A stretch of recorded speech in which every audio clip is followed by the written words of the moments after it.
So yes, everybody, President Biden definitely should do more for the American people and send out stimulus checks. If you guys agree with me, tell me in the comments down below.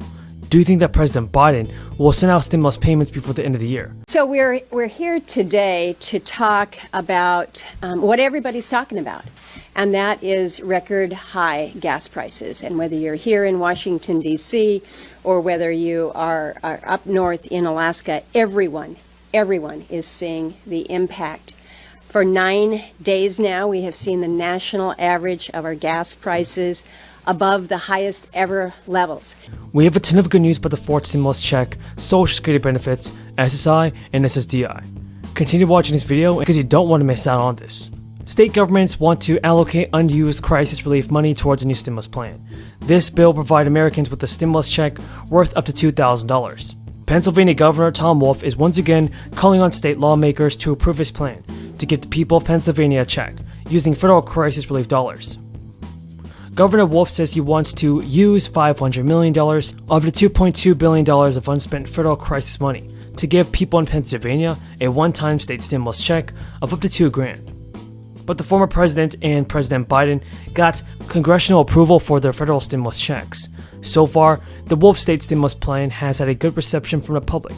Now, if the legislature passes the bill, checks would come from the Pennsylvania Treasury and not be taxed as income. Wolf's $1.7 billion proposal includes $225 million in support for small businesses, $325 million for the state's healthcare system, $204 million for direct property tax relief. In other words, the stimulus money will go back to the local economy. There are some Republicans that oppose the relief.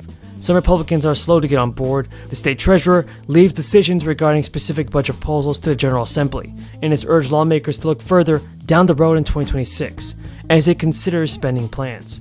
That's the year when the independent fiscal office projects the state will have a $1.4 billion deficit. Also, everybody, here's some breaking news. A leading House Democrat just called on President Biden to replace the IRS commissioner. The Representative Bill Pascrell of New Jersey is the chair of the Oversight Committee of the House Ways Committee. The call to fire Chuck Reddick came after the Treasury Department's Inspector General for Tax Administration released the findings of an audit. The audit revealed that the IRS has continued to have a significant backlog of paper-filed individual returns that remain unprocessed. According to CNBC News, that the inability to process backlogs contributed to decisions to destroy an estimated 30 million paper-filed paper returns. Now, tax preparers have told CNBC News that they fear destruction of documents could leave the IRS unable to verify details on the taxpayers' returns, which in turn can lead to refunds being delayed. The IRS has said in an official statement there were no negative taxpayer consequences as a result of the action, and taxpayers or payers have not been and will not be subject to penalties resulting from this action.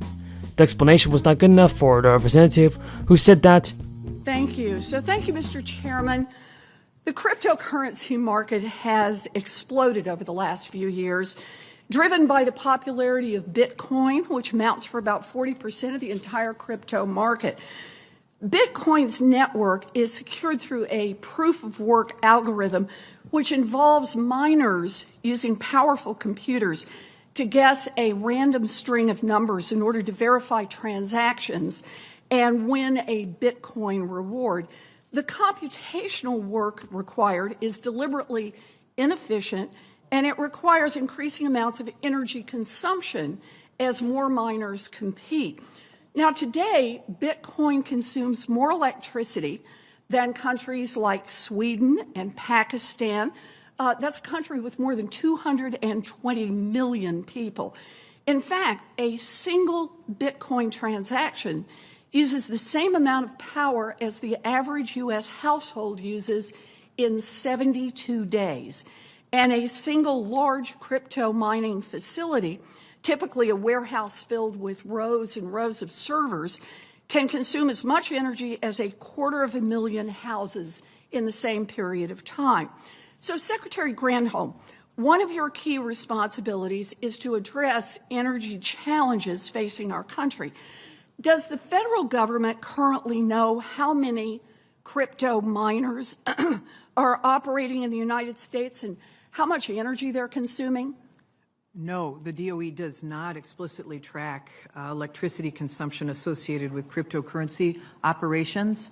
And I'd love to work with you on making sure that this happens. Well, I'm glad to hear that, because I'm really concerned if we're not tracking this information. Because the one thing we do know is that more and more Bitcoin mining operations are moving offshore. Between 2019 and 2021, the United States share of global mining increased from 4% to 35%, meaning that over a third of the global computing power dedicated to Bitcoin mining is now drawn from computers in the United States that are spitting out random numbers around the clock. Mining is increasing emissions. Stimulus checks, everybody, could be approved in the coming days. It has been confirmed by the federal government that benefits will be increased to provide more financial aid to people.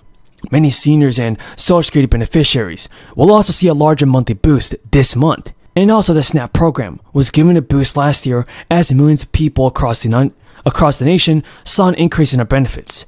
The increase is expected to be between $12 and $15 per person. SNAP benefits cover funds towards food for millions of low-income families, especially during this time. The U.S. Department of Agriculture, which manages the program, said in a recent report that more than 9.3 million households and over 21 million people who received SNAP benefits in August, and many people benefited from this. And there are emergency measures in place to ensure SNAP recipients get all the money that they need. One of the measures covers the crisis, meaning states which met certain requirements received the maximum possible money. And there is a large number of states that currently qualify to receive the maximum possible funding for increased SNAP benefits. These are states like Illinois, Georgia, and Texas. So everybody, families of 4, living in any of the 48 states, including DC, is the maximum allocation for the year will be around $835. And in the state of Alaska, for families of 4 people, the maximum is between $1,000 and $1,700. So one big thing to remember, everybody, is that those are emergency relief measures and the crisis worsens. So friends, benefits will be increasing more for recipients of Social Security this year. The Social Security COLA is 5.9% this year, and the SSA announced that 5.9% COLA will be the biggest boost to Social Security beneficiaries' checks in about 40 years. In 2021, the Social Security COLA was 1.2%. The last time the annual adjustment came close to the 2022 figure was in 2009. And there are over 64 million Social Security beneficiaries that will see this extra money in their monthly checks this year. So there are some big changes made to Social Security. It has been 39 years since Congress taken action to change Social Security. And there are several House Democrats that are hoping to change that with a bill to improve benefits that have been revamped and introduced in Congress. Madam President, day after day here on the floor of the Senate and back in their states, many of my colleagues talk to the American people